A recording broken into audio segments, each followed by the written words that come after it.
Alhamdulillahirabbil alamin wa bihi nasta'in wa ala umuri dunya waddin wassalatu wassalamu ala asyrafil anbiya'i wal mursalin wa ala alihi wa sahbihi ajma'in amma ba'du.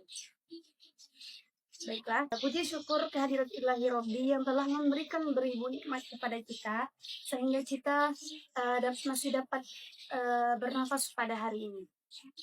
Baik, pada kesempatan kali ini kami dari kelas PAI 2C akan melaksanakan tugas dari Bapak dosen atas nama Bapak Dedi Yuisman. Nah, di sini kami akan mengerjakan sebuah tugas, yaitu sebuah podcast kami yang bernama Lentera Hati.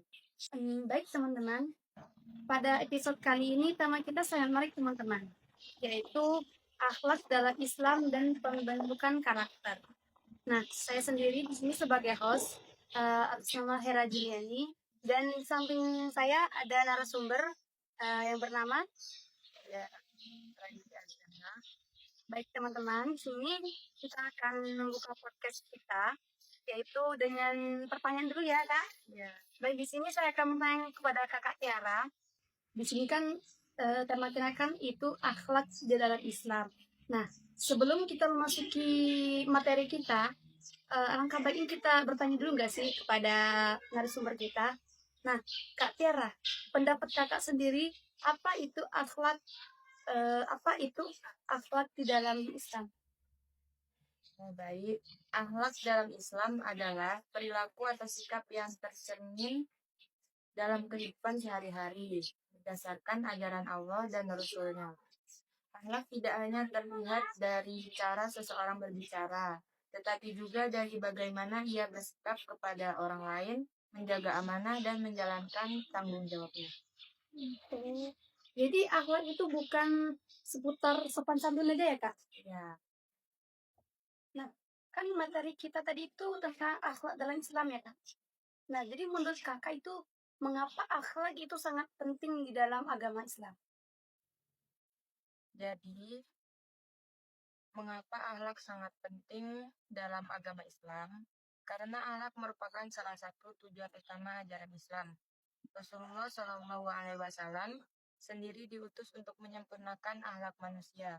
Artinya, seseorang tidak hanya dinilai dari ibadahnya, tetapi juga dari perilakunya. Akhlak yang baik menjadi cerminan keimanan seseorang. Ya. Kalau berbicara tentang karakter nih Kak, ya. Nah, bagaimana pendapat Kakak hubungan antara akhlak sama karakter Kak? Jadi, akhlak sama karakter itu hubungannya sangat erat. Karena karakter sendiri adalah sifat atau kepribadian yang terbentuk dari kebiasaan yang dilakukan secara terus-menerus. Ketika seseorang membiasakan akhlak yang baik seperti jujur, disiplin, atau bertanggung jawab, maka kebiasaan tersebut akan membentuk karakter yang kuat. Nah, jadi karakter itu tidak terbentuk secara instan ya Kak? Tentu tidak. Karakter dibangun melalui proses yang panjang, sama seperti menanam pohon. Perlu waktu, perawatan, dan konsistensi.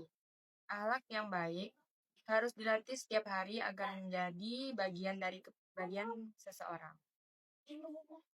Jadi menurut Kakak Tiara ya, siapa yang paling berperan di dalam pembentukan karakter seseorang? Ada beberapa faktor. Yang pertama adalah keluarga. Orang tua merupakan madrasah pertama bagi anak-anak.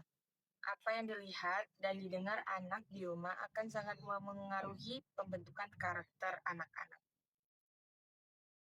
Oh, jadi gitu ya, Kak? Ya. Jadi kalau guru itu termasuk pembentukan karakter anak didik juga ya, Kak? Itu termasuk juga.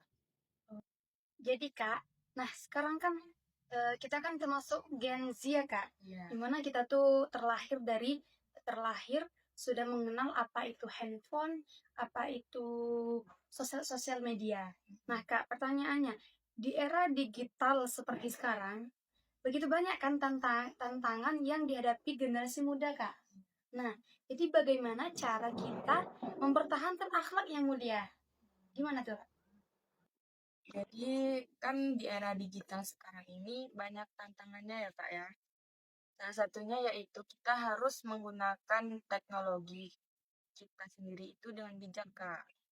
Media sosial bisa menjadi sarana menyebarkan kebaikan, tapi juga bisa menjadi tempatnya muncul ujaran kebencian atau informasi yang tidak benar. Oleh karena itu, kita harus selalu berpikir sebelum berbicara atau mengunggah sesuatu. Ya.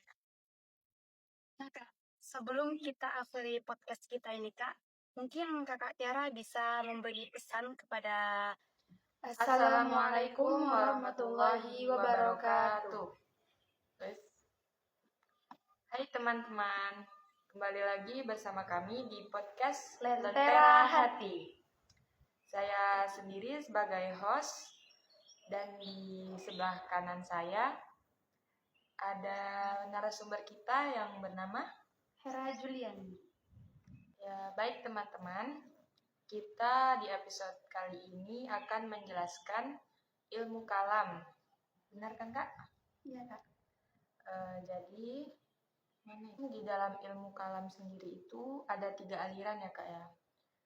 Yang pertama aliran Mu'tazilah, habis itu ada Asy'ariyah dan Maturidiyah. Menurut Kakak sendiri, apa itu aliran Mu'tazilah Kak? Menurut saya ya, aliran Mu'tazilah, jadi aliran Mu'tazilah itu lahir sekitar 2 Hijriah. Nah, ciri khasnya aliran Mu'tazilah itu mereka adalah sangat mengutamakan akal atau akal pikiran atau rasio ya. Nah, bagi mereka akal manusia itu mampu mengetahui mana yang baik dan mana yang buruk. Nah, secara mandiri bahkan sebelum wahyu turun. Seperti itu, Kak. Wah, berarti sangat rasional ya, Kak. Lalu bagaimana pandangan mereka tentang kehendak manusia, Kak? Jadi mereka dulu tuh menganut paham free will. Nah, free will atau kebebasan berkehendak secara mutlak.